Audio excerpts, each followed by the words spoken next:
തിരഞ്ഞെടുപ്പുമായി ബന്ധപ്പെട്ട ഏറ്റവും പ്രധാന വാർത്തയാണ് ഇപ്പോൾ പുറത്തു വരുന്നത്.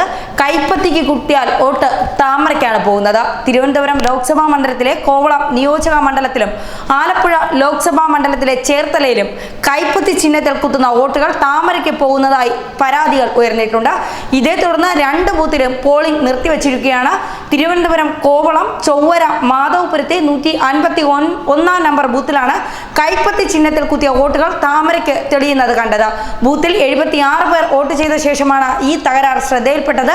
വോട്ടിംഗ് മെഷീനിൽ കുത്തിയ ചിഹ്നമല്ല വിവിപാറ്റിൽ കണ്ടതെന്ന പരാതിയുമായി ഒരു കോൺഗ്രസ് പ്രവർത്തകൻ പ്രിസൈഡിംഗ് ഓഫീസറെ സമീപിച്ചതോടെയാണ് പ്രശ്നം പുറത്തറിയുന്നത്.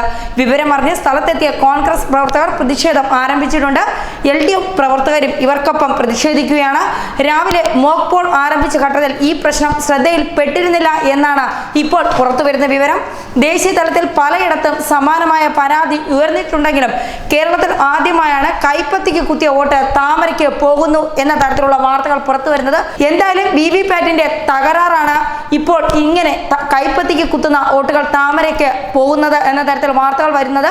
കേരളത്തിൽ 2 മണ്ഡലങ്ങളിലാണ്, ആലപ്പുഴയിലും തിരുവനന്തപുരത്തെ കോവളം മണ്ഡലത്തിലുമാണ് വോട്ട് മാറിയതായി വിവരങ്ങൾ പുറത്തു വരുന്നത്. എന്തായാലും 2 സ്ഥലത്തും കോൺഗ്രസ് പ്രവർത്തകർ പ്രതിഷേധം ഉയർത്തിയിട്ടുണ്ട്. അത് ഇനി എത്തരത്തിൽ അത് വോട്ടിനെ ബാധിക്കും, തിരഞ്ഞെടുപ്പിനെ ബാധിക്കും, പോളിംഗിനെ ബാധിക്കും എന്നുള്ളത് വരുന്ന മണിക്കൂറിൽ കാണാം. ന്യൂസ് ഡെസ്ക് മലയാളി വാർത്ത.